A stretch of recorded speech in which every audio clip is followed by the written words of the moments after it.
Ladies and gentlemen, good morning. Welcome to our special workshop this morning titled Future Forward, Presenting IP Strategies for a Sustainable World. This event represents a strategic collaboration between ABPI and GLIPA, two institutions dedicated to promoting and enhancing intellectual property on the global stage. Through this partnership, we reaffirm our commitment to leading the discussion on how IP can not only protect innovation, but also drive sustainable development. The theme chosen for this workshop, which integrates the United Nations Sustainable Development Goals with intellectual property, could not be more relevant. The collective intelligence gathered here today will help us explore how we can together shape IP strategies that not only meet the needs of the present, but also pave the way for a more balanced and just world. Prepare yourselves for a session full of valuable insights. And now it's my great pleasure to pass the floor to our keynote speaker, Edward Kwakwa, Assistant Director General, Global Challenges and Partnerships Sector of WIPO. So the floor is yours, Mr. Kwakwa. Thank you very much, Madam Moderator. I hope you can hear me loud and clear. I am not certain how this plays out because I logged in a short while. We can hear you, I'm sorry. Just as...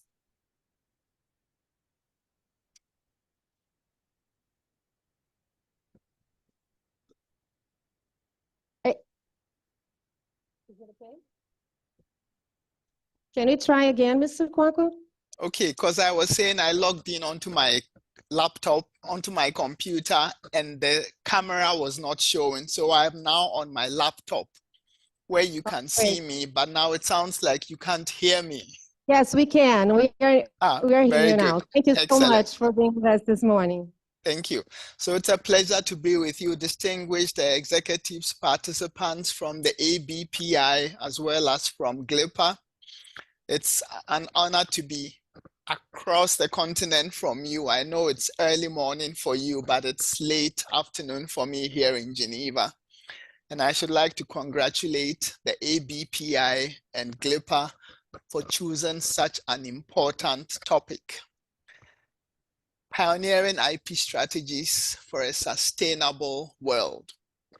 So what I'd like to do, and I understand I have about 10 minutes, give or take, is first of all to talk briefly about WIPO. This is the World Intellectual Property Organization, and how it joined the UN's United Nations Sustainable Development Group. And then I will go more specifically to what WIPO has been doing in respect of the UN's Sustainable Development Goals. I will talk specifically about how WIPO has contributed specifically to the attainment of the 2030 Sustainable Agenda. And in that respect, I will give a few examples of particular activities. And finally, I will talk about what we refer to in WIPO as World Intellectual Property Day. This year, 2024, the theme for World Intellectual Property Day was on the Sustainable Development Goals. So I will get to that in a second. So first, WIPO and the UN Sustainable Development Group. As you may all know, the UN Sustainable Development Group is the high-level forum for joint policy formulation and for decision-making. And it's this UN SDG that guides, supports, it tracks, and it oversees the coordination of development operations in as many as 162 countries, including Brazil, of course. Now, we know the UN has a lot more than 162 countries. So you are probably wondering, why not all 193 UN member states? And that's because the UN Sustainable Development Group, by definition, is only for countries that have accepted to be a member. So as at now, it's 162 countries and territories. Now, coming to the UN SDGs, just a reminder that historically, when people talked about the Sustainable Development Goals, they were referring to SDG number 9. This is the SDG dealing with industry, innovation, and infrastructure. And the logical conclusion has always been that organizations like WIPO, because of our mandate for intellectual property and innovation, focus only on SDG number 9. And I just want to start by emphasizing in WIPO, we are not dealing exclusively with SDG number 9. We are in fact dealing with all 17 SDGs. And I expect a lot of your organizations, a lot of your individual members will also be elaborating on what they are doing in respect of one or the other of these 17 SDGs. So consistent with that, in WIPO, let me say the current vision of the organization, and here I am quoting, we say a world where innovation and creativity from anywhere, innovation and creativity from anywhere. And we emphasize anywhere because, as you will know, traditionally, the assumption has always been that innovation and creativity only take place in the developed or north countries in the north. And WIPO's new vision wants to place emphasis on the fact that innovation and creativity take care not just in the global north, but also in the global south, including countries as important as Brazil, where you are, as important as, if I may say so, my own country, Ghana. So we are talking about innovation and creativity from any of these countries being supported by intellectual property for the good of everyone. This, in short, is the mandate, the vision of the World Intellectual Property Organization. So let me quickly give examples, a few examples of WIPO's contributions to the fulfillment of the SDGs. One example, we have intellectual property offices in all our 193 countries, including Brazil. So what we did last year, we requested all our 193 member states to kindly send us information on specific examples of what each country had done in respect of trying to help implement the Sustainable Development Goals. We published this report, and I should say it was thanks to Japan Funds in Trust that we managed to publish the report. And it talks about what the various WIPO offices are doing in respect of intellectual property and sustainable innovation. That's one example. Second example I want to give, last year we published what we call the IP GAP. GAP standing for Gender Action Plan. We all know in the intellectual property system, women are not appreciated as much as they should be given the role they play in the intellectual property system. So this IP GAP document was meant to highlight the fact that women tend to be underrepresented, they tend to be underreported in the intellectual property system. And we tried to showcase how important it is to bring out the positions, the roles of women in the intellectual property system. These are just two examples I thought I would give in terms of sustainable development goals and specific activities. But maybe a third example I should give, just a few months ago, I believe it was in April this year, WIPO published what we think is a groundbreaking report on how patents contribute to progressing towards and achieving the Sustainable Development Goals.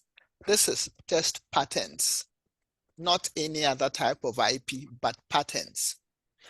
And the report revealed quite alarming statistics, not alarming, but more revealing. For example, The report tells us that 13 out of 17 SDGs, 3 out of the 17, are represented by patents. The report also says SDG-related patenting is growing at an increasing speed, and specifically that almost 1 in 3 inventions are related to the SDGs. This tells us all how important the SDGs are, whether or not we like it. Let me give a few more examples. European patents filed through the European Patent Office are popular for SDG-related inventions, and according to the European Patent Office, as many as 42% of active European patents being related to the SDGs follows closely 34% Republic of Korea. And then when we go to China, it's 33%, United States of America, 32%, and for Japan, it's 25%. I wish I could give you a comparable figure for Brazil. Unfortunately, I don't have the figure for Brazil, but I thought at least talking about Japan, China, Republic of Korea, and the United States of America would give you a fair indication of the role of patentability when we talk about sustainable development goals. There is one particular activity we do in WIPO, and I know I was only given 10 minutes. I will try not to abuse it. This is what we call WIPO Green. WIPO Green is a public-private partnership that essentially brings together those who request or need green technologies. We put them in a marketplace together with those who provide the green technologies. That is what WIPO Green does. It's a public-private partnership. But more importantly, it's got 3 specific areas. The first one is what we call the Green Technology Book. I'm hoping most of you have heard about the Green Technology Book. We published it first in 2022, and that first edition of the Green Tech Book dealt with climate change adaptation. The second edition, and incidentally, the first edition was launched at COP27 in Sharm el-Sheikh, Egypt. The second edition deals with climate change mitigation. And there we published it at in Dubai, COP28. And this year we are working on the third edition, which will deal with energy technologies in respect of climate change. So the Green Technology Book has become an important way of promoting Sustainable Development Goal number 13 on climate action. It also has a marketplace. It has as many as 130,000 technologies listed on the database. And finally, we have each IP office in WIPO as a member of the IPO Green. And I'm happy to say Brazil is one of them. We also have what we call acceleration projects, very effective, particularly in Latin America. We have Chile, we have Brazil, we have Argentina, we have Peru. These are all Latin American countries actively involved in WIPO Green's acceleration projects. Now, just 2 or 3 more things, and you won't have to listen to me anymore. Since we are talking about the SDGs, I thought I would mention the fact that, and this goes to what I think organizations, entities such as ABPI and GLIPA can do to help implement the Sustainable Development Goals. Where WIPO is concerned, last year, our Director General attended the series of SDG events in New York. This was in 2023. You will all recall there was an SDG summit. It took place September 18 to 19, 2023. This was organized by the International Telecommunication Union and UN Development Program in September last year. UN headquarters. And I am happy to say WIPO Green, the public-private partnership that is administered by WIPO, was recognized at this SDG summit as a game-changing, quote, a game-changing digital platform that helps in the fight against climate change. So clearly, WIPO Green is getting international recognition. Let me finally end by referring to a huge conference we had in 2023. This was in Lisbon, Portugal. But because it was in Portugal, we also had other Portuguese-speaking countries, including Brazil, attend the meeting in Lisbon. This was 29th of May, 2023. And we had as many as 350 participants from national and international organizations, including IP institutes, the EU IPO, the community of Portuguese-speaking countries, and we also had government officials, private sector representatives, and academia. And they all gathered to discuss the role of IP and innovation as a solution to current global challenges. Happy to say the UN Deputy Secretary General, Amina Mohammed, was also in attendance. And you hear a quote from her and you think it's from an IP office.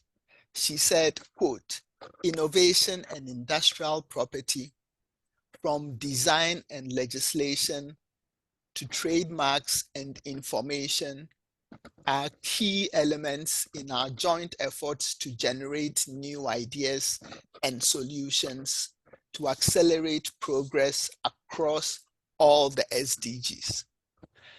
So distinguished participants, ABPI, GLIPA, let me simply end by saying this year, I mentioned the fact that our theme for World Intellectual Property Day at WIPO is on IP and the SDGs. And the sub-theme is building our common future with innovation and creativity. Every year we have a new theme on World IP Day, celebrated on the 26th of April, which happens to be the day when the convention establishing WIPO was adopted. And this year's theme again was on IP and sustainable development goals, which goes to show the importance of the topic you are discussing at this particular 44th Congress of the ABPI. And again, I should like to congratulate you for that, and I thank you for your attention. Back to you, Madam Moderator.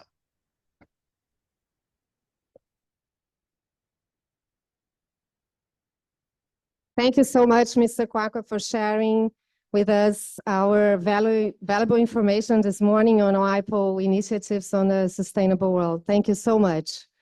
It was a pleasure for us having you. And before going on, I'd like to thank our online audience, because this event is being streamed online at the ABPI channel, YouTube. So thank you so much for being with us this morning, our online audience. And now I pass the floor to Maria, our moderator this morning. So please go on. Thank you.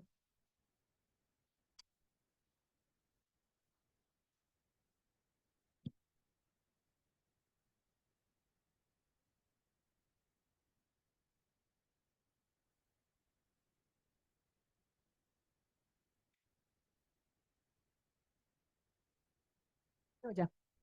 Now, yes. Okay. So thank you so much, Erica and Mr. Kwakwa for such inspiring words. And I'm so happy to be here with you today. My name is Maria Fernanda Hurtado. I'm the Executive Director of the Global Intellectual Property Alliance. And we are, for the first time, participating officially in a ABPI meeting. This is as Erica mentioned before, the first activity in which we are currently giving life to the Memorandum of Understanding that we signed with ABPI last year, and we are so happy of finally being able to come to Brazil and this beautiful place and this beautiful city and such a wonderful venue today in order to talk to a topic that is dear to the Global Intellectual Property Alliance, sustainability, and how IP bring the opportunity to make of this world a better world through the use of creativity and innovation, as Mr. Kwakwa was rightly saying.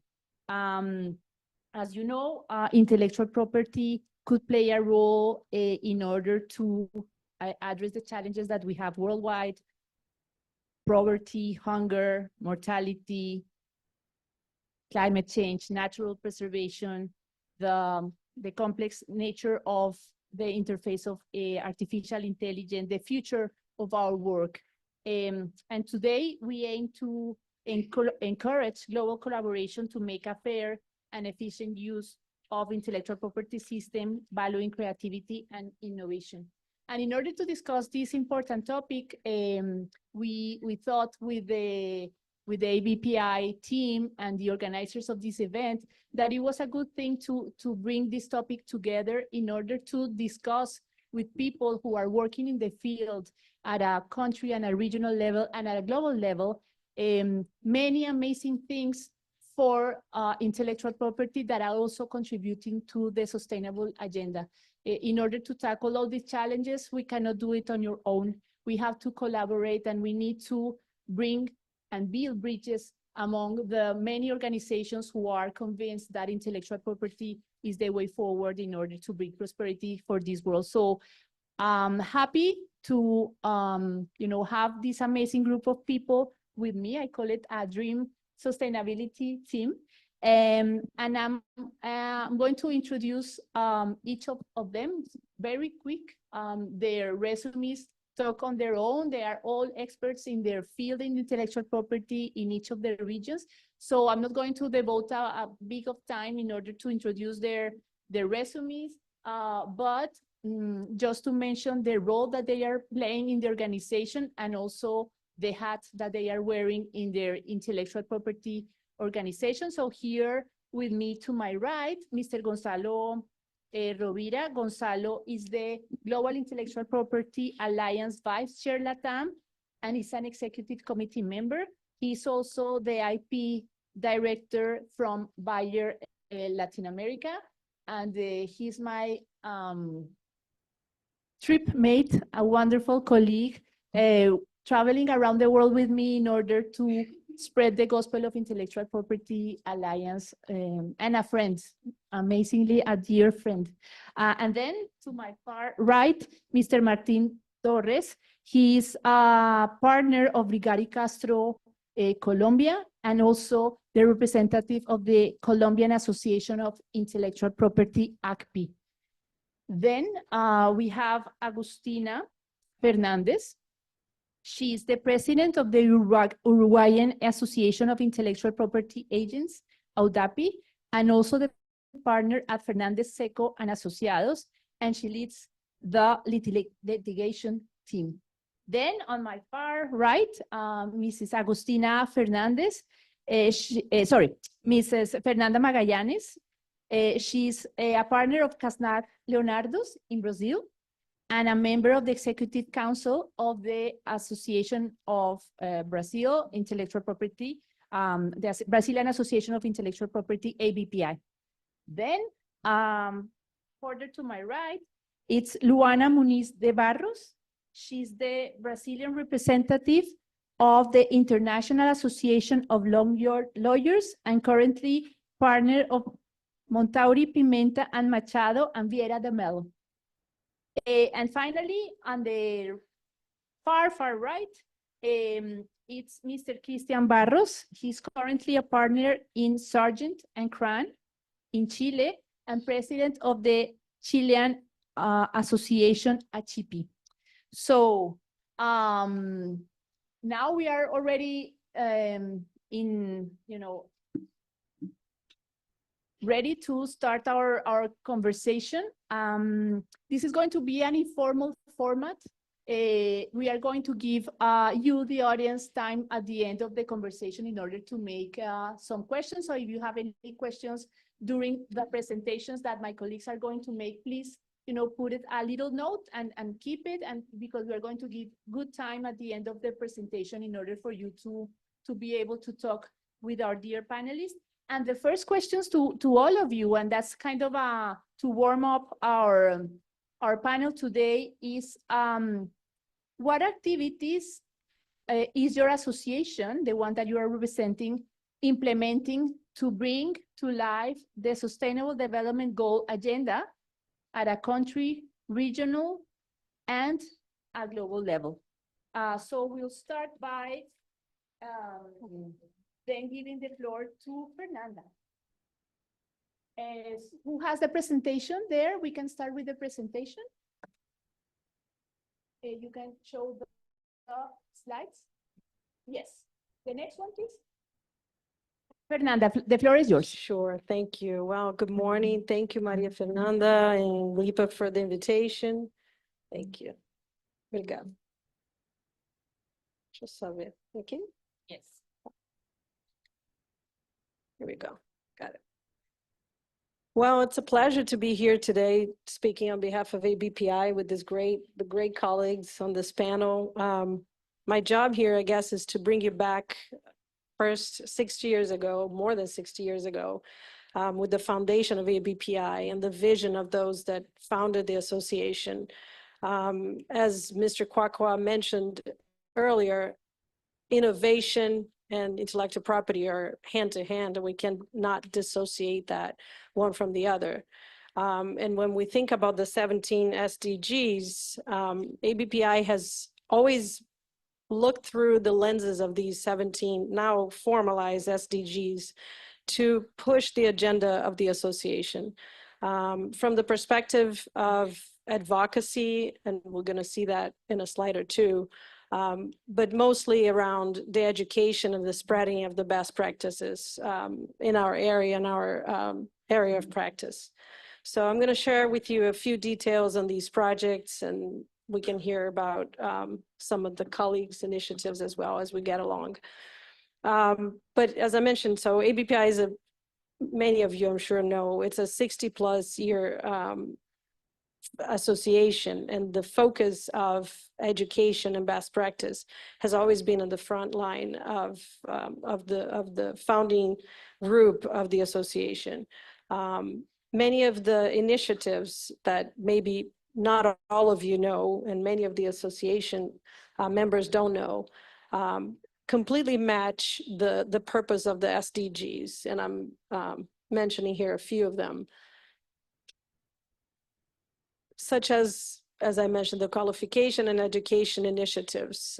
It's the core business of API, if I can say that, is the education and the spreading and the leveling of knowledge of intellectual property rights, and how innovation is attached to that, and how the sustainability core values are also attached to that.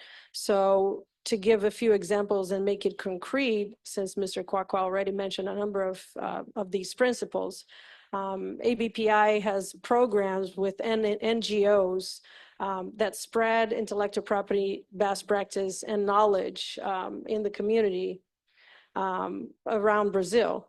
More recently, we have established a partnership with an NGO association, very well established in the state of Rio de Janeiro, which is now part of an official state program for education.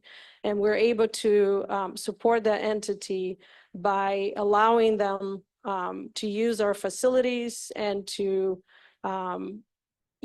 train their professionals in intellectual property and bringing that knowledge throughout the community that they impact. This association is a very well-established association. It's plugged in many high schools and fundamental schools in Brazil. And that work really makes a difference from a social point of view. Let me see if I'm on the right slide. Also in the front of education, ABPI seeks to establish many partnerships with a number of universities and law schools around the world, specifically speaking about the latest partnership that it has developed It has sought to not only allow associates and members of the association discounts for trade of best practice and knowledge, but also to push the agenda of the diversity and inclusion.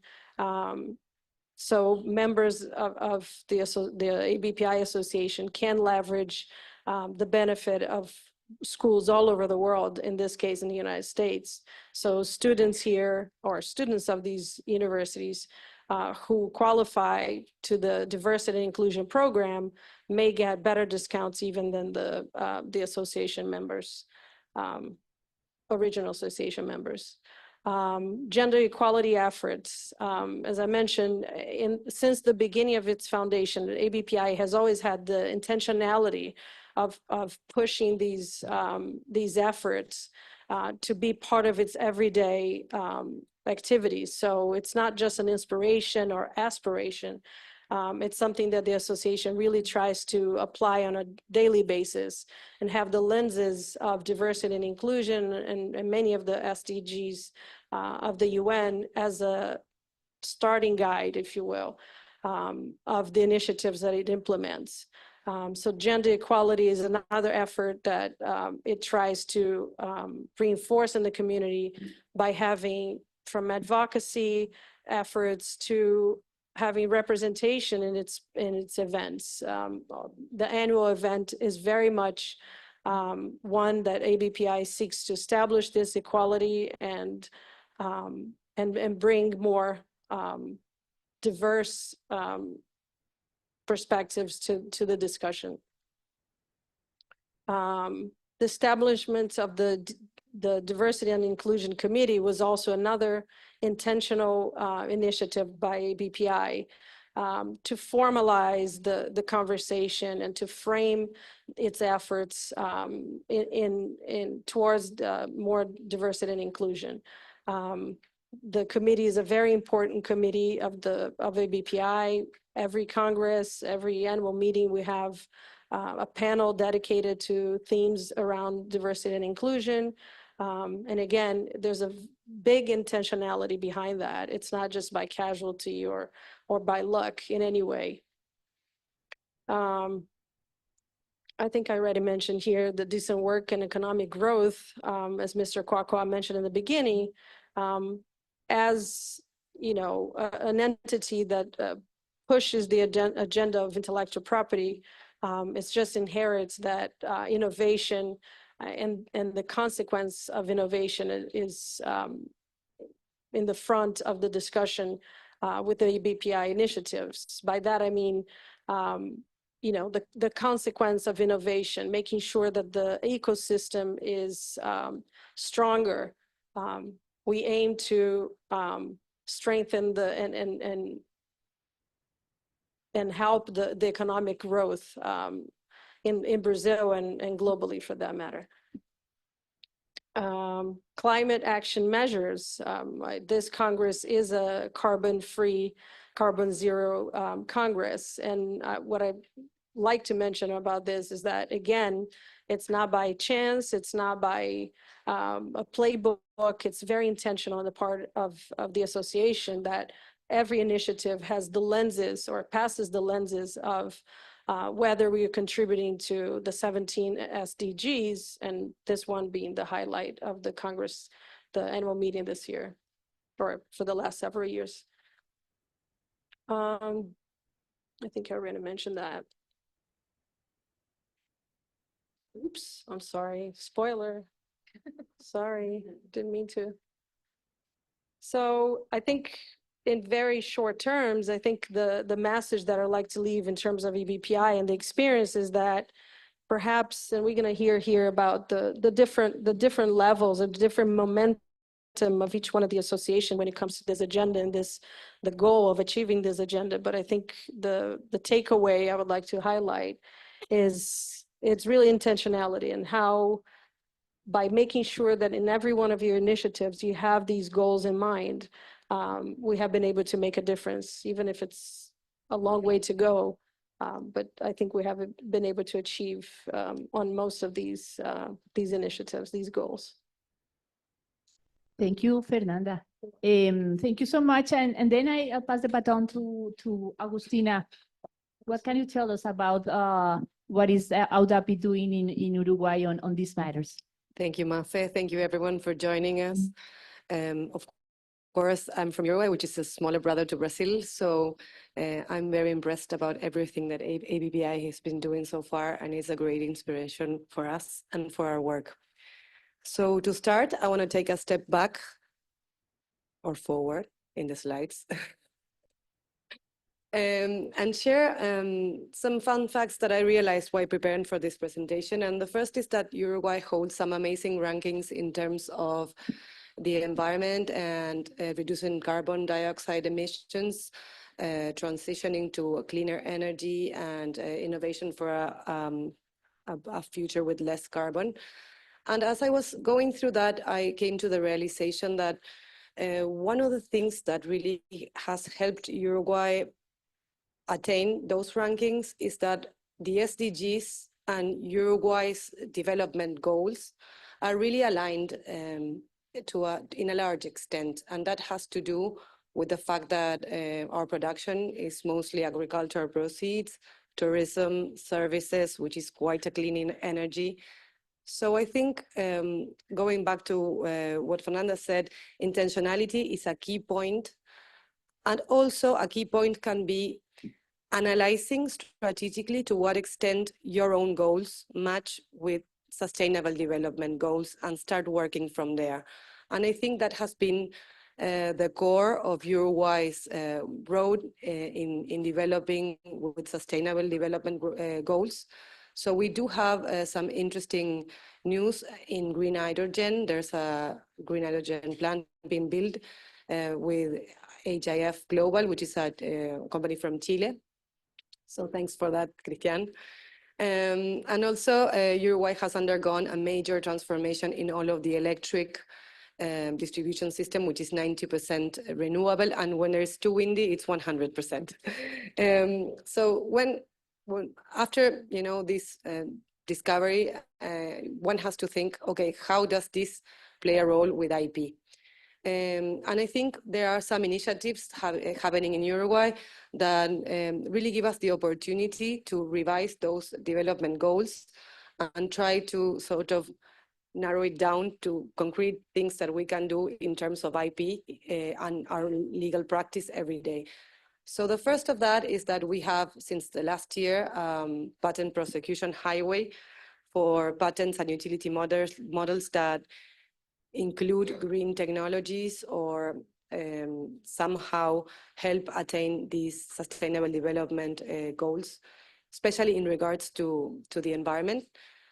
And also, we have seen changes in policy in terms of country marks. Uruguay's country mark is Uruguay Natural, which it has been around for the last 2 decades. So I really that speaks as to the alignment of the goals that I was talking about.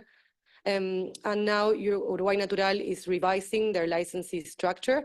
So to make sure that all the trademarks that have the country mark comply with those sustainable development goals in a more specific way. Also, another, I think, takeaway, sometimes when we are faced with these new challenges, we have like the tendency to say, okay, we need new piece of legislation, we have to adapt. And sometimes what it really takes is to reread the existing legislation with new eyes. And that's what we've been doing at the association. So we worked with the trademark office to say and to pose questions that have to do with the challenges that sustainable development poses. And I will give you one concrete example that has to do with examination of trademarks whenever there is a green claim. And we may know that it's more appealing for consumers, so we run the risk of having false claims, and this can not only not help, but at the same time damage the trust of the consumers and sort of make the whole movement fade away. So we asked the trademark office, like, what would you do if you had a claim that a competitor says that it's a false claim?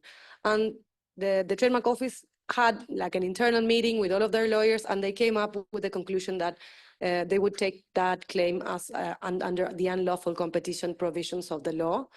And so there wouldn't be a need for a specific legislation on greenwashing, which we think it's a really good takeaway to revisit the legislation with this new eyes. And the last thing that has been going on in Uruguay, and some of you may have seen it online, is we do have one office, Servini Monsuárez, who is working heavily in trying to repurpose seized goods in anti-counterfeiting procedures, so that they destroy these infringing goods and they create sustainable basketball boards, which they can in turn give back to the community in schools and other nonprofits that are working with the underprivileged communities. So I think that's a bit of what's going on in Uruguay. And of course, there's a lot more to do, since as a small organization, we have to be inspired by all of what Fernanda has been sharing and try to take on some more intentionality and more challenges. So thank you everyone for listening, and I think the floor is back to Mafe. Thank you, Agustina. And now we would like to hear the thoughts of Christian with respect to what the Chilean Association is currently undertaking on these matters. Thank you.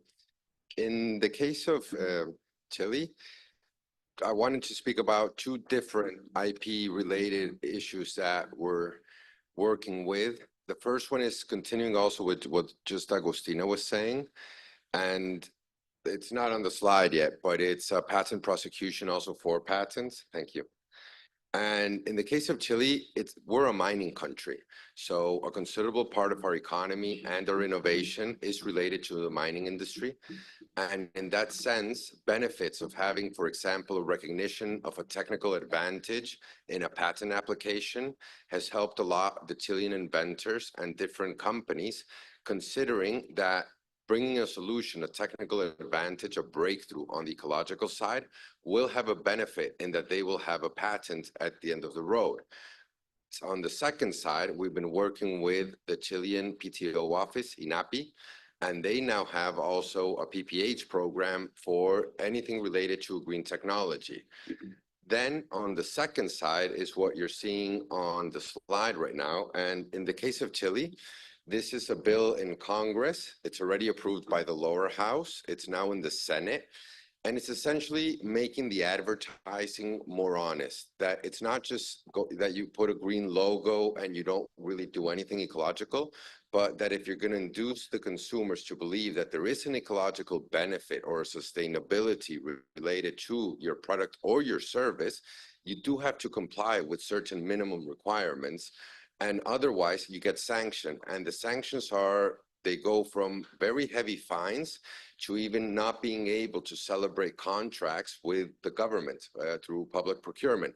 So there really is a carrot and a stick in that all types of advertising now in Chile related to IP, and not just IP, but in general, they do have to comply with the minimum standards to be able to put and place and let everybody know. For example, the color of the green color, which usually is associated with ecological factors. And this is a bill which has a lot of attention in Chile. We're working with it as an association, also with the Chilean PTO, to try to be able to get it through Congress, hopefully by the end of next year. Because we do think that it's an important part of sustainable goals is also related to the advertising, and that if you're really coming out on that side of advertising, that's great, that's wonderful, but you have to comply with certain minimums. Then also in Chile, we have, again, going with the advertising side, we have a private council, advertising council called CONAR.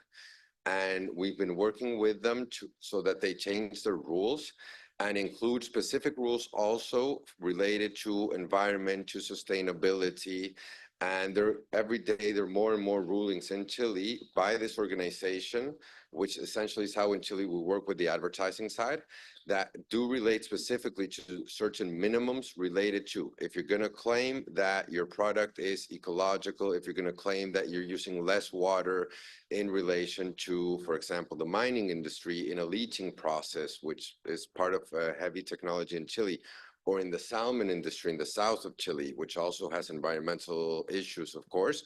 If you're going to make the advertising claims, you need to be able to prove it with data that shows that the benefit that you are claiming, it really does exist.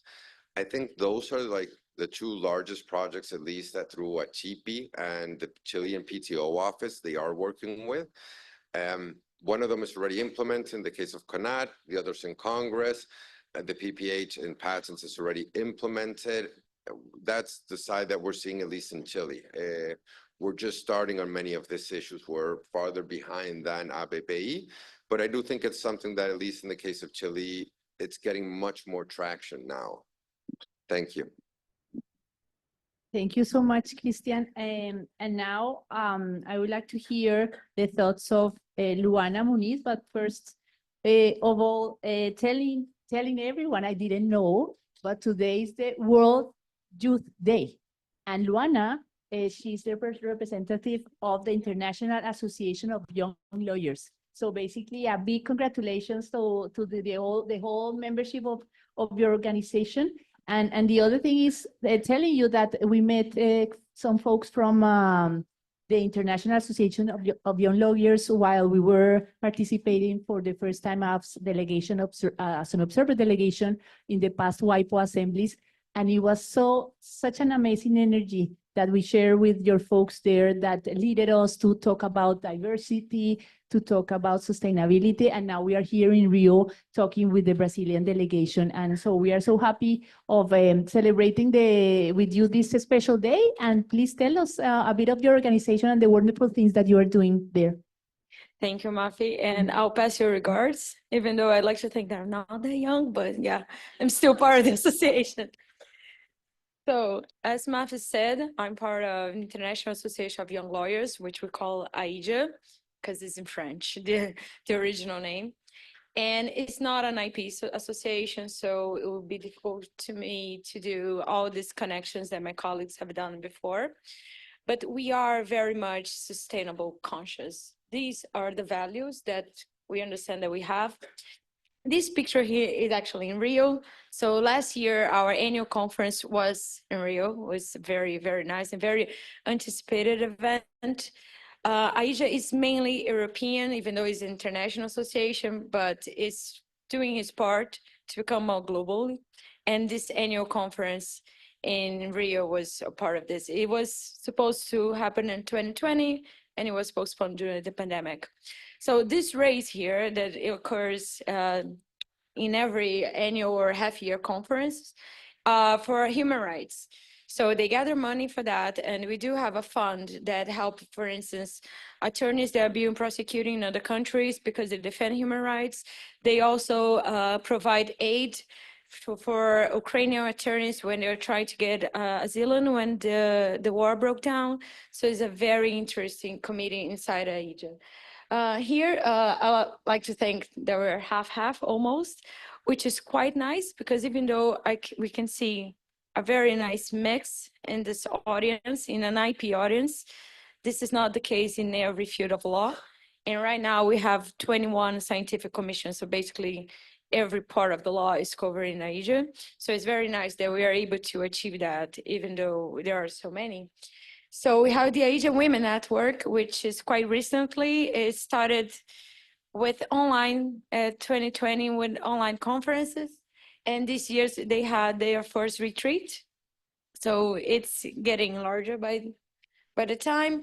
We also have one committee that is specific for LGBTQ plus PN, right? Sorry, in English it becomes harder.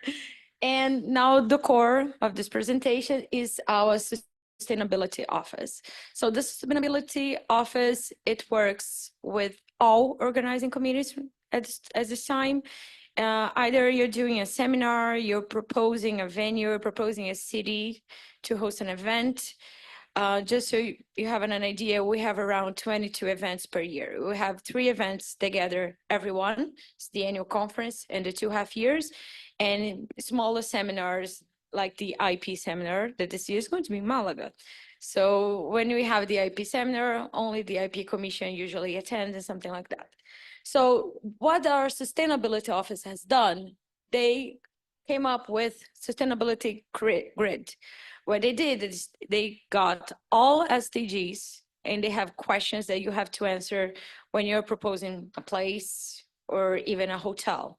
Of course, you should not say yes to all of them. Some of them are quite ambitious. For instance, when you're talking about the SDG for mobility cities, the proposal is it able to reach by car? Of course, depending where you are in Europe is, but not when you're, well, when you have an ocean dividing you. And is it available like only electric cars, which also not the case. I think maybe just a very, very small range of cities in very, very rich countries. So these are not all goals that we have achieved right now, but they are issues to have in mind. So what I did is I put it here, the most common ones. So for instance, there are some things that have become mandatory for the past few years. So banners and papers, everything is recycled. You also have to have a local place that they gather this paper afterwards, so they will recycle again. There are no plastic bottles, water bottles, or any kind in the hotels. They have to agree to take them all, and then you have water fountains or glass bottles or anything else. And one thing that I think is quite important, I know that when you talk about sustainability, most of you would think about the environment, of course. But when we talk about the SDGs itself, there are cooperation issues, there are diversity things, and diversity panels are very important in our association. So we have, let's just say, I am VP of the panels that is chosen by the end of the conference, and they have to be diverse. So there was once that I lost this because I was tied with another panel, and my panel has 1 woman and 3 men, and the other ones was half and half. So these are quite important. Right now, not only gender equality, but also regional equality. We try to have people for as many as continents that we can in a panel. This makes organization, I'm not saying that it's easy. I'm going to share a personal experience. I was coordinating a panel in June that happened in Mexico, and it was on traditional knowledge, which is a topic that I love. I do not work with it, but I do like it. But it's a topic that is very, very rare in Europe and, well, basically in Europe and other things. So when I did a call for speakers, I got many people that were interested to participate. Most of them were either for North America, for South America, and I could have closed my panel in 2 days, but then we stick for like almost 2 months to have at least somewhat of a mixed panel. So we were able to get someone from Europe, and then we have someone locally, a local attorney, and then we have someone from South America. So it does get things a little bit harder. You have to choose venues that somewhat align with your idea. We try to do vendors as well. For Rio, for instance, our eco bags were made from recycled textile. I don't know if you guys know the NGO Amigos do Bem that do the eco bags from a supermarket. So they were quite popular, actually. People were trying to exchange them during the conference and everything. We also really, really try to tell our sponsors to find giveaways. They are sustainable. They are actually useful, not something that you leave in the hotel because you don't want to put in your bag and things like that. So this grid was, it was a very nice work from the office because they actually tackle all the matters. I know that some of them are still like a dream, but at least some boxes we're checking. Thank you, Luana, for super interesting the initiatives that the association are undertaking, and lots of opportunities to cooperate on this thing of traditional knowledge and genetic resources.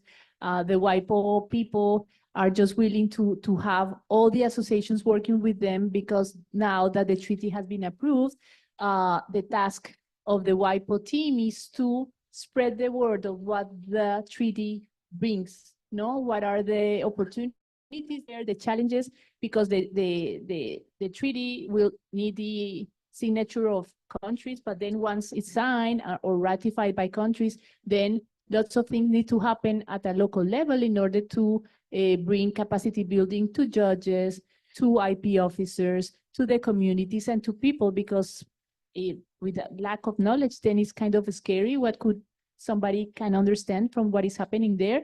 But it's also a recognition that the communities were awaiting. So at the end, it's a balance, no? And I think the world agreed that it was a good balance, and that's why they got to an agreement. But lots of things that what can we do together here with the associations that are here present on helping to spread the word of the treaty, and kind of release the fears, but also get real knowledge from experts that could put in black and white the opportunities ahead that we have with the treaty.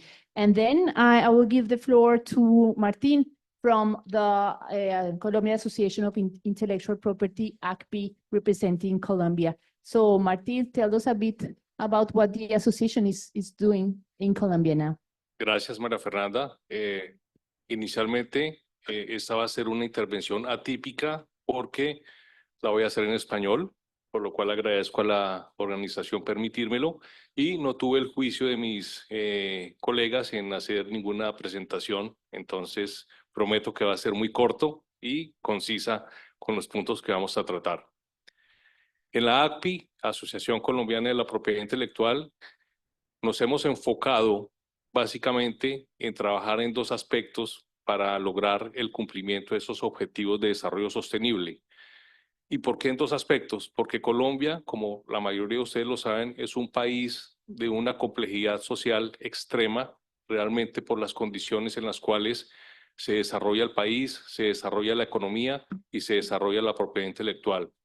Nos hemos enfocado principalmente las oficinas que intervenimos en el trabajo de la propiedad intelectual, en trabajar en las bases, en la semilla, en el programa de cultura y de cumplimiento de la legalidad. Por eso es que nos hemos enfocado en todo ese tipo de actores complejos, discriminados que existen en la sociedad colombiana, como son los grupos de jóvenes afectados por la drogadicción, por los sicariatos, por fenómenos de violencia social, que en Colombia, como bien lo saben, son bastante frecuentes desafortunadamente.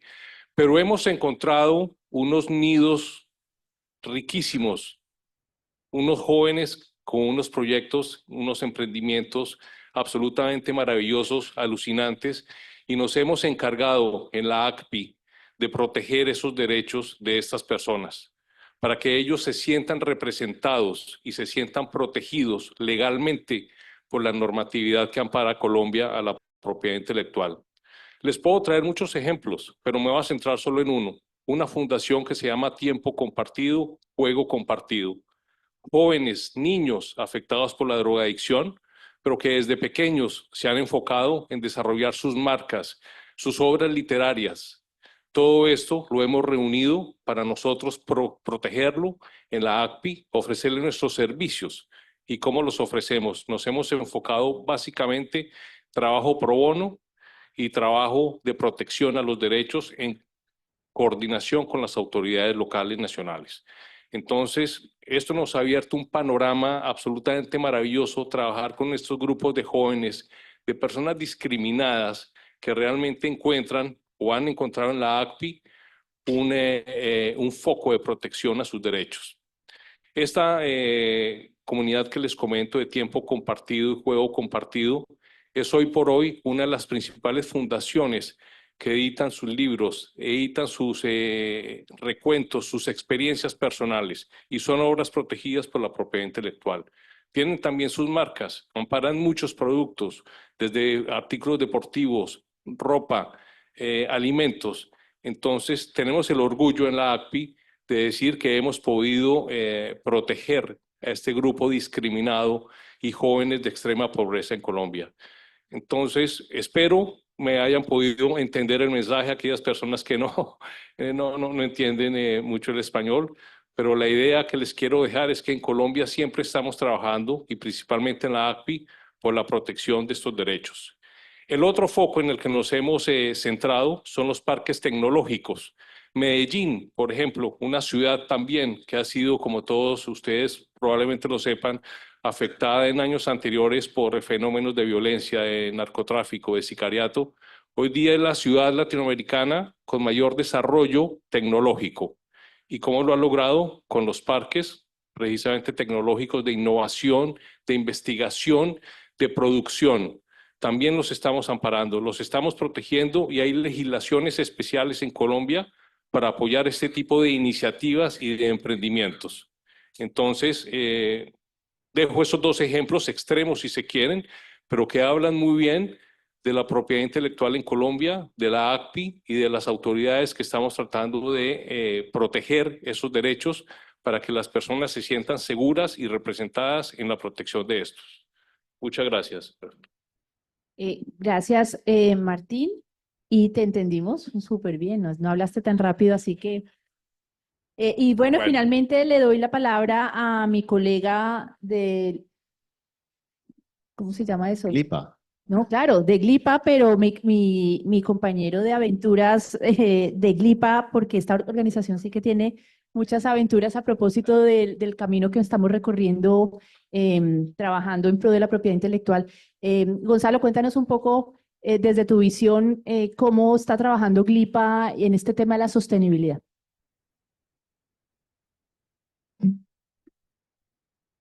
Good morning to everyone. I was doubting what to is talking in Spanish with, as my colleague was next to me, or doing in Portuguese, but let's do it in English. We don't know how many people are also online.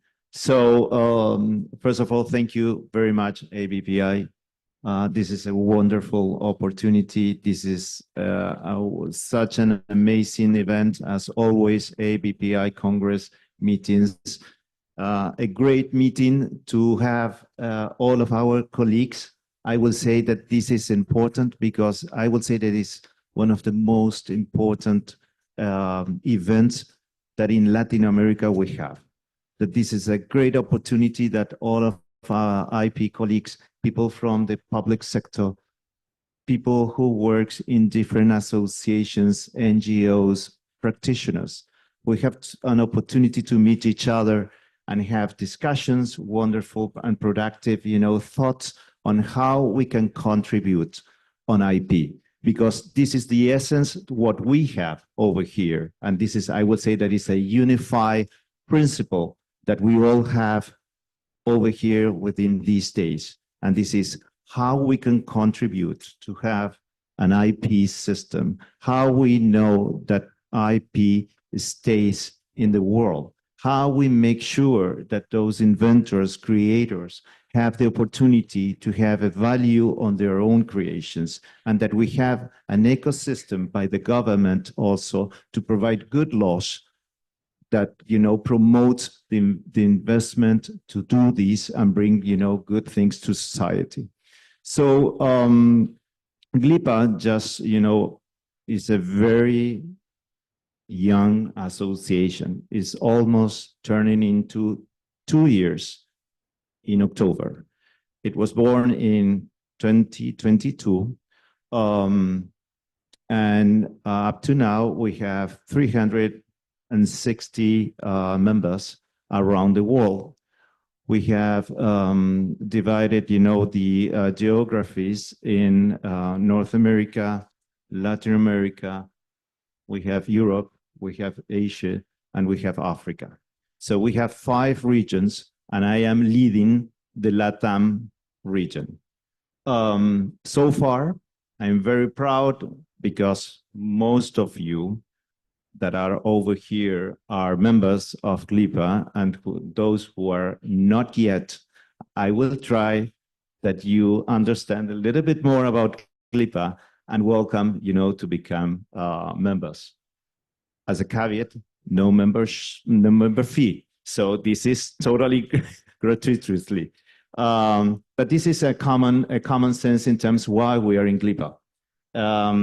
The Global Intellectual Property Organization has the main fundamentals over there that I have on, which is the vision. And when you are listening over, you read it over there and you see that, is the IP, how IP empowers, the people in order to turn a better life.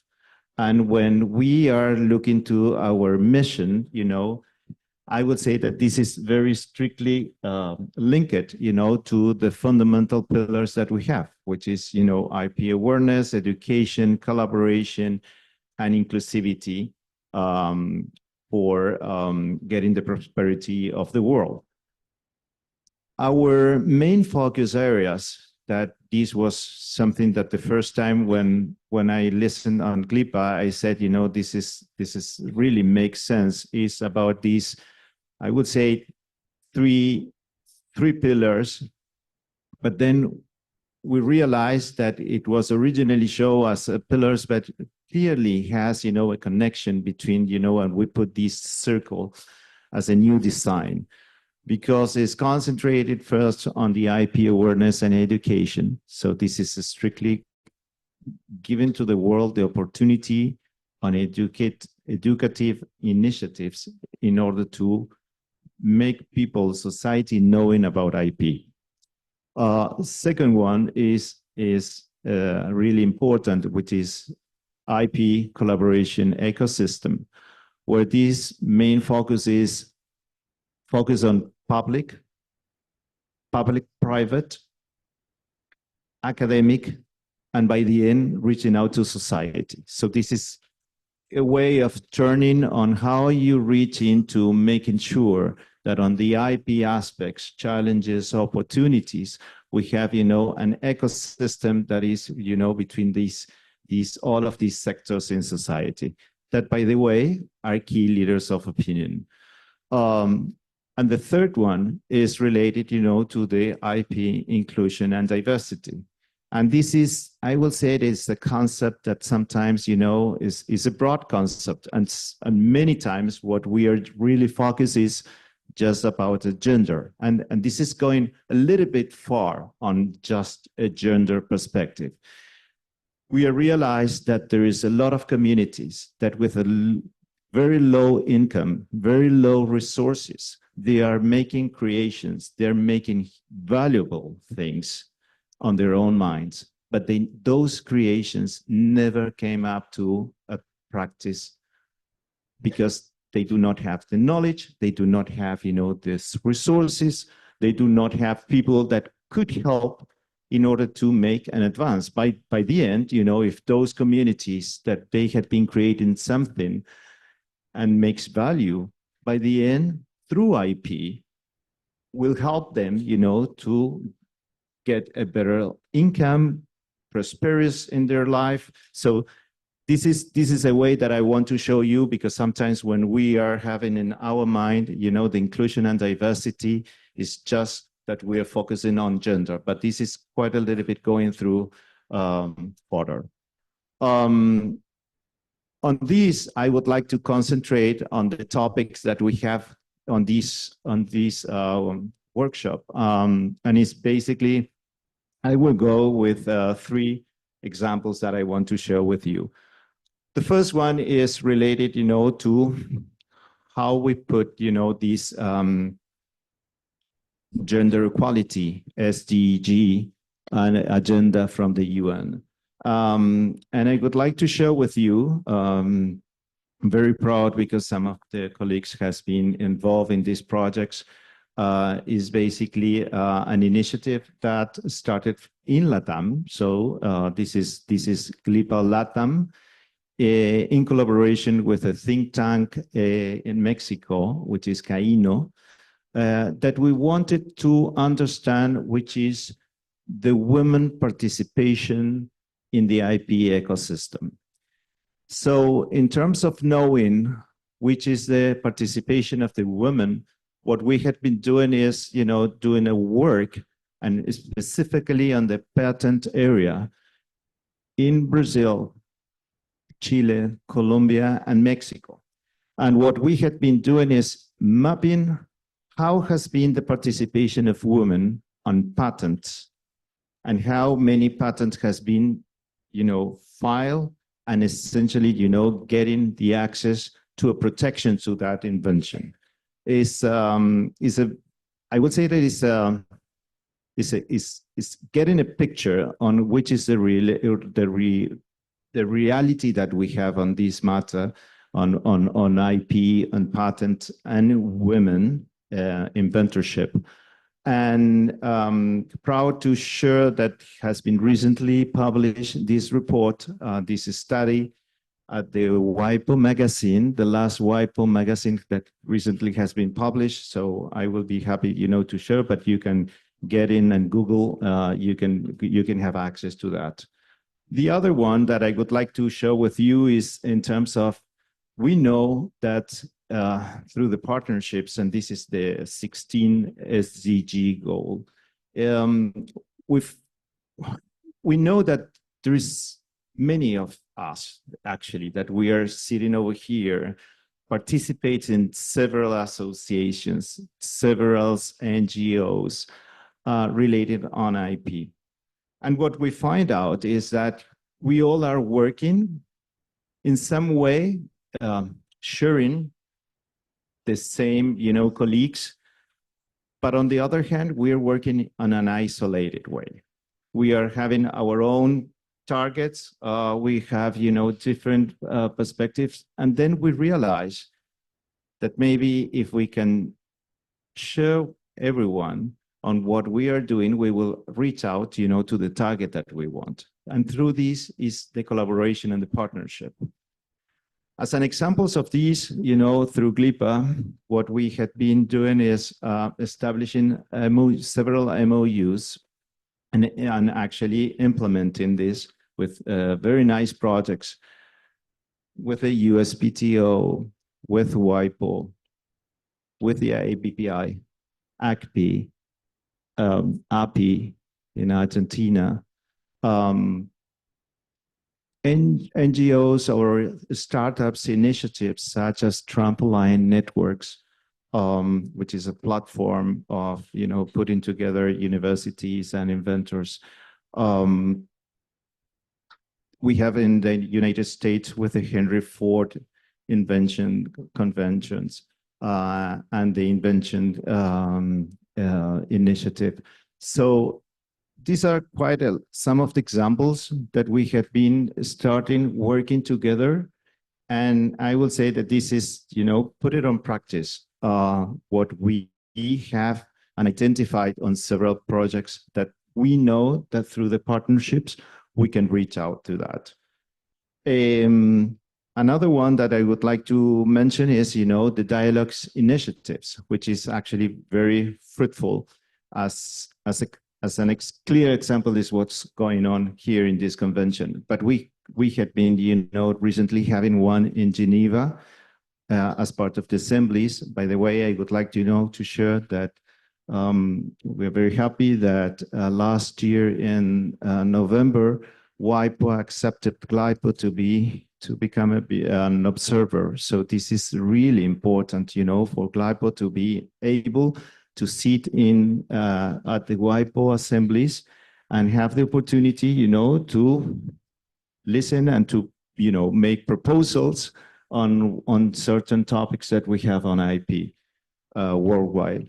The other aspect is, on the education parts. And here I would like to share with you is we have three educational parts that we had been doing, first there was in Argentina, in Latin America, and with Africa, is specifically focused on SMEs, on this small, medium, and enterprises that we started on educational programs in order to make sure that those SMEs knows that what they had been developed could be susceptible, for a different type of protections. And it was depending on each SME that was, the focus on. So this is a broad, example on how we had been working through GLIPA.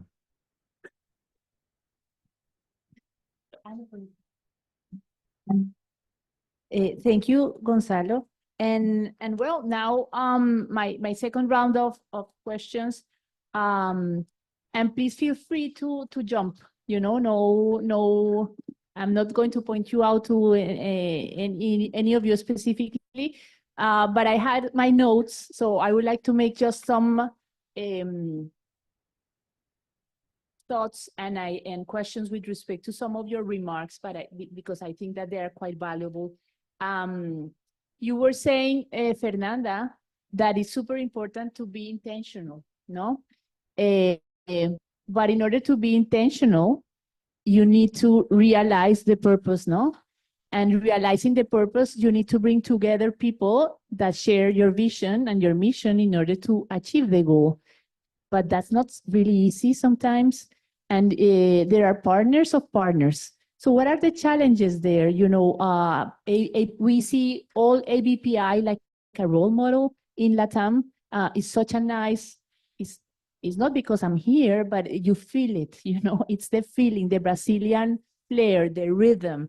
It's the DNA is there. And of course, the DNA is important, but there is something else that you need to pursue in order to be able to liaise with people and to make it intentional. What is the secret recipe, and what do you do when you don't find the willingness, because there are challenges there when the others are not working with you in order to be intentional, no? So if you can further elaborate on that.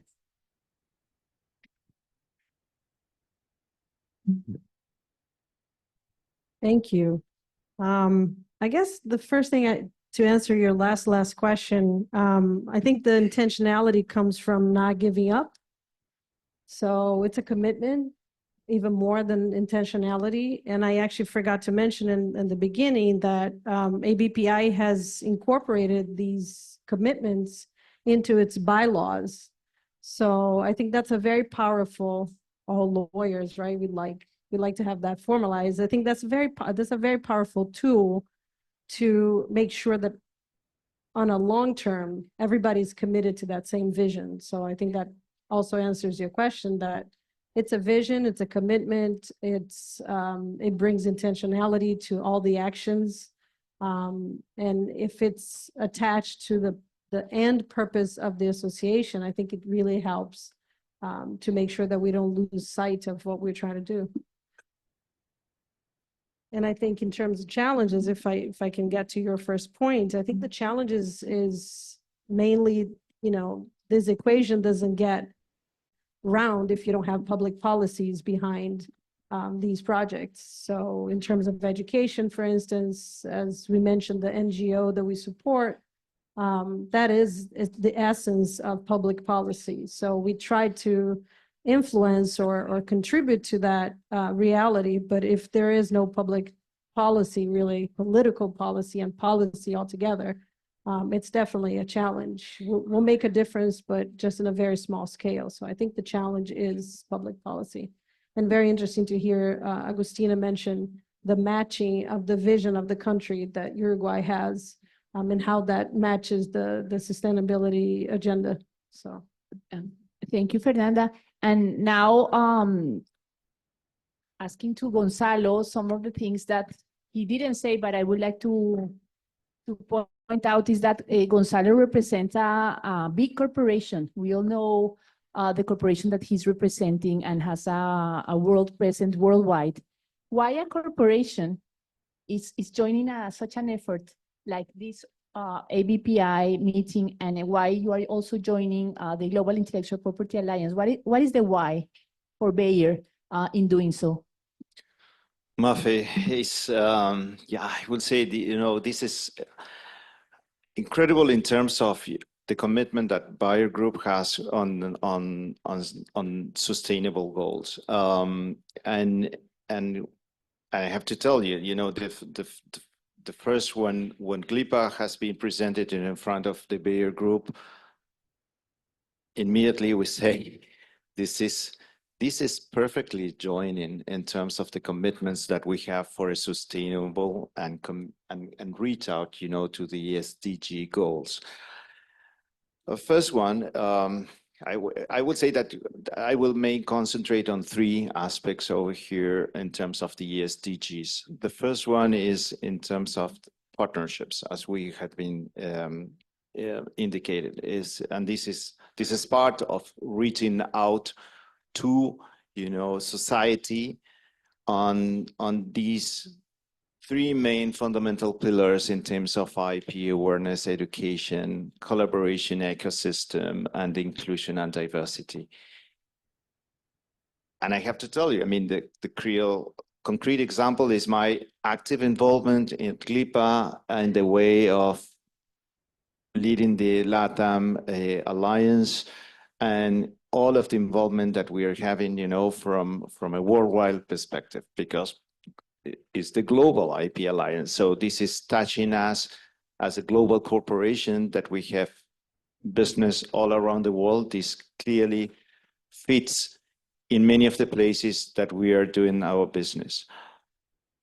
But on the other hand, I would like to emphasize on two other aspects, that this is on the SDG, which is combat the hunger. And there are two nice examples that I want to bring over here and share with you. That this is, there is one project that has been put in place in Africa. This is the WEMA project, which is essentially focused on a very small holders, farmers, community to bring new biotechnologies that are drought tolerant and insect resistance on maize to those communities, that they can start growing in those areas where access is very, very difficult in terms of through partnerships, again, with different stakeholders.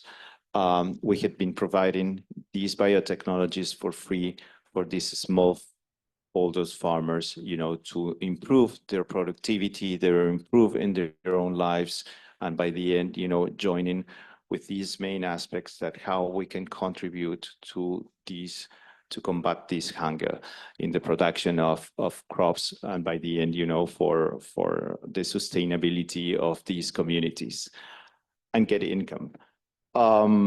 Another one is, related here within Latin perspective, and this is, particularly the regenerative agriculture principle that we have, which is by the providing new biologicals, new varieties, new biotechnologies, in combination with new crop protection mechanisms, digital agriculture. There is specific also, I would say, that is like a field solution program.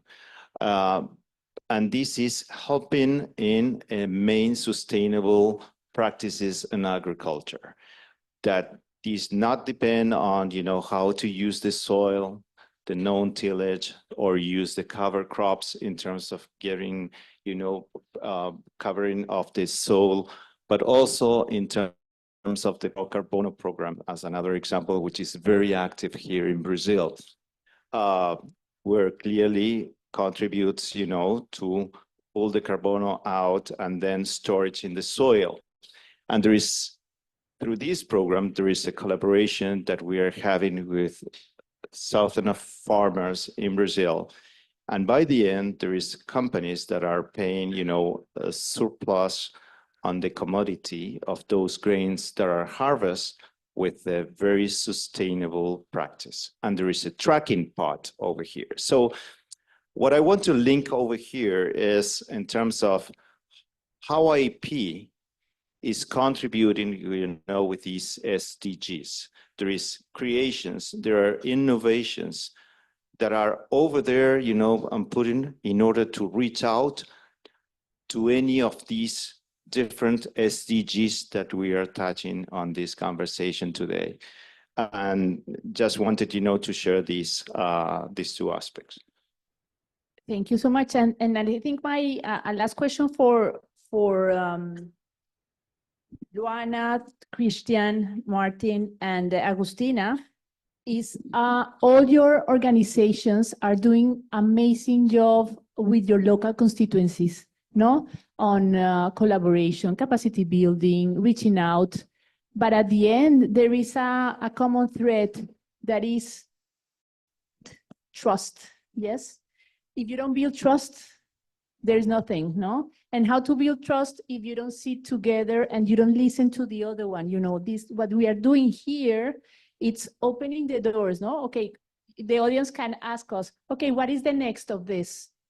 Well, the next of this is that we know each other. We have stared each other. I know Agustin, I know Martin. So now we can phone and in a blink of an eye, by means of a WhatsApp, hey, are you heading to AIPPI? Are you heading to, what can we do together? So this is the first starting point. So building trust is so important. And all your organizations are amazing guilds doing lots of things building trust. So could you share with us what are the things that you do in order to build trust within your association with other stakeholders at a local level? Because I think that's the key, the trigger for the magic to happen with intellectual property. Martín, ¿me entendiste? Gracias, María Fernanda. En Colombia, definitivamente el tema, María Fernanda, pasa por educación.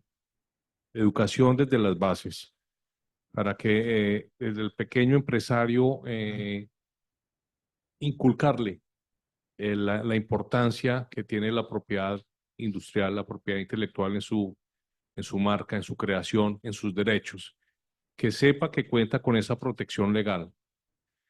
El otro punto importantísimo es la capacitación a nuestras autoridades colombianas que trabajan en todos estos temas de la propiedad intelectual. En Colombia existe ley para todo. Todo está absolutamente arreglado y todo está absolutamente normado. El problema es que la ley no se cumple allí. O sea, están todos los presupuestos, divinas las leyes, pero a la hora de hacerlas cumplir es donde fallamos.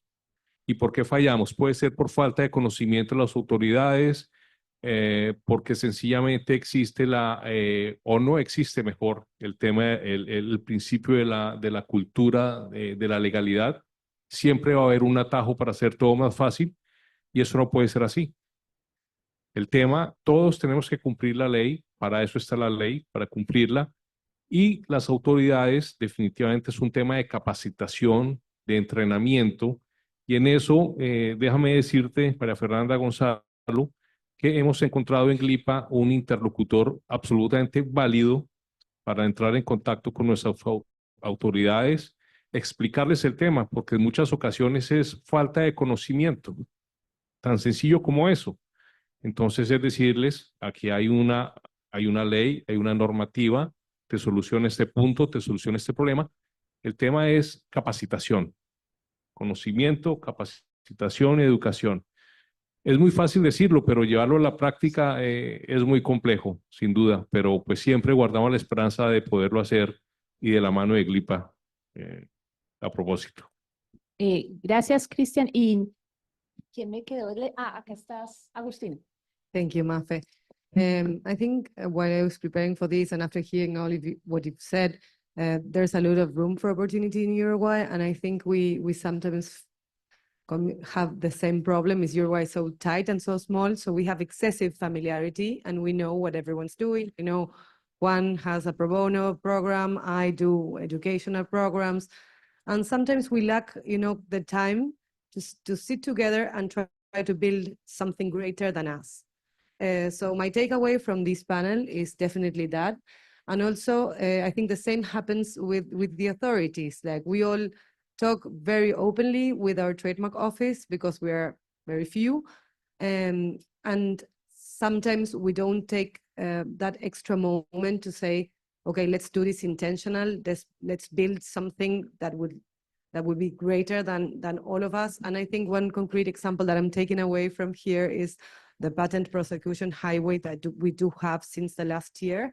It's a wonderful opportunity, but sometimes we have, now that I was preparing for this, I realized that maybe we lacked the time to do a proper training and to advertise this with our clients. So sometimes the road for the train is there, but we have not like drove that road yet. So trying to spotlight those opportunities where the infrastructure, the legislation is already there, and it's maybe just that we haven't revisited the aims and took the time to go at it, to make it intentional and to make it happen. So thank you for leading that spark for us, Mafe and Gonzalo, and I hope that while I'm back, I can contact Lipa again and we can take on from some of the initiatives that I've heard. And I'm sure you'll be excellent partners to help us keep on working on our goals.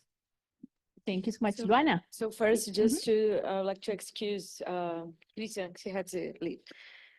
So cooperation, Brazil, funny enough, even though Asia is not very famous around the IP community in Brazil, we do have a lot of members, considering that a country that is not very European centered. So we have a very strong Brazilian community, a very cohesive, we're very close to one another. So we have a very nice network in this case. We did gather more members when we had the conference in Brazil last year. So also contacts with local bar association, everything. So I think that's the main challenge of an international association, is to have these local alliances that are not always easy. They do not always come, as I was explaining where we were talking before, because we're not an IP centers. Sometimes it's difficult to do an alliance with an IP association, for instance. So next year we're having another event. It's not IP related, sorry, in São Paulo. So all the local bar association that we have tackled before last year, we're contacting them again. So in order to keep those alliances, and we had a few members, they're not here, but I have 2 other colleagues from IP who have joined AIJA because of Rio. So that's very nice. And when you draw away a little bit from the association itself, but you go to the IP Commission, where also the IP Commission it's not the largest one, but it's one of that has more voice inside Asia, because we're always doing events. We try to be open for teams that are not only interested for North Americas, but also for us. We are trying to have these kind of events. For instance, you heard me from my colleague from India. So we are very nice and put together commission in the IP field, and we do try to collaborate as much as we can. For instance, we do have a document on LGPD that everyone has to fulfill. So basically you can find information of, I don't know how many countries, but at least 30, 40 countries you have information on that. So when we are always trying to grow that and to enlarge that. So I think that's a challenge, to have these local alliances. Yeah. Well, and just hearing you all, and in order just to kind of wrap up this space, just a few words from my side, learning a lot from you is that, so my personal take is that sometimes one thinks that you are part of a puzzle that is of many billions of many billions of pieces. And in order to build that big puzzle with a nice image, you cannot contribute to anything because you are a small piece of the puzzle, no? In general. But here, the people that we are here, we are pieces of a puzzle, but we are pieces of a puzzle that get together so well. So we have to believe in the power of getting together, that sometimes we don't think that we have that capability.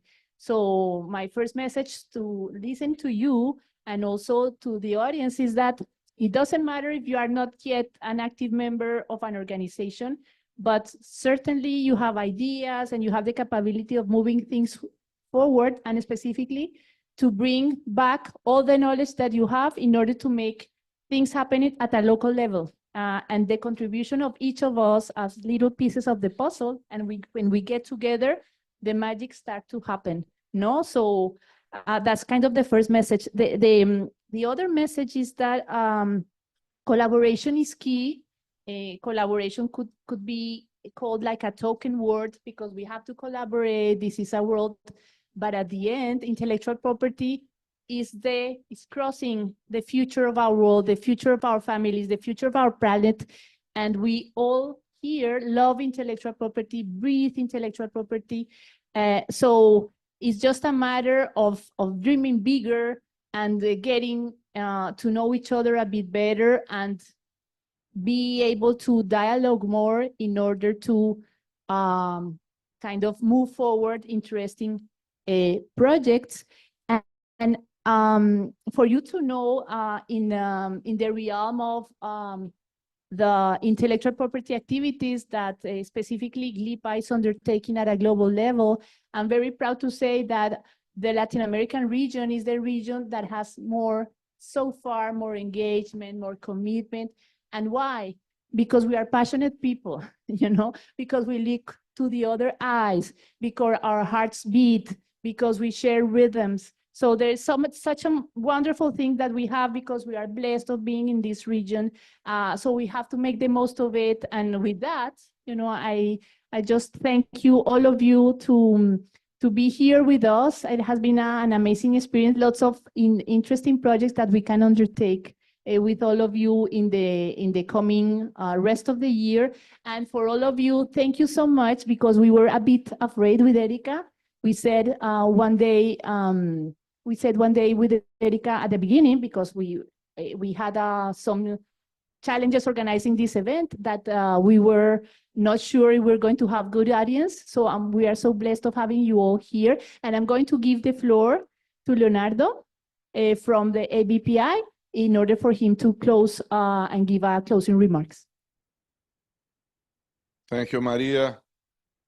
Gonzalo and Maria, thank you very much for all the effort you put to organize this workshop. I think it has been a wonderful kickoff for our event that starts just after lunch. As you know, many people are still arriving from other parts of Brazil. Yesterday we had Father's Day here in Brazil. So we wanted to give all those who wanted the opportunity to spend the Sunday with their families and fly here on the morning of Monday. And that was so inspiring what you have done, all of you here this morning. And I think that's the objective of IP, is to create the incentives for innovation to make all that possible. I'm very happy with the cooperation we have with GLIPA. We have a formal cooperation agreement with GLIPA. Probably, I imagine we were one of the first associations, and the first one. Okay, so I hope we brought you some luck, as we say in Brazil, because I think that the objectives of GLIPA are certainly complementary to the objectives of associations that are focused primarily in the protection of IP, as it is our case. So I think it is a nice complementation, and actually sort of yin and yang, because we need purpose in order to continue our daily efforts. And I think GLIPA has wonderful objectives that make us focused on that purposes. So thank you and congratulations. We hope to have much more future cooperations. And thank you very much for all of you who have been here this morning. And we are now noon, we have lunch, and please be absolutely punctual. We will start at 1400, 2 p.m. without any minute of delay, especially because, as you know, we have a hybrid event. So this is all being transmitted through the internet. And we, of course, whenever we are in front of our screens, we don't like to wait. So let's think about those people that could not be here in this paradise with us. Thank you so much.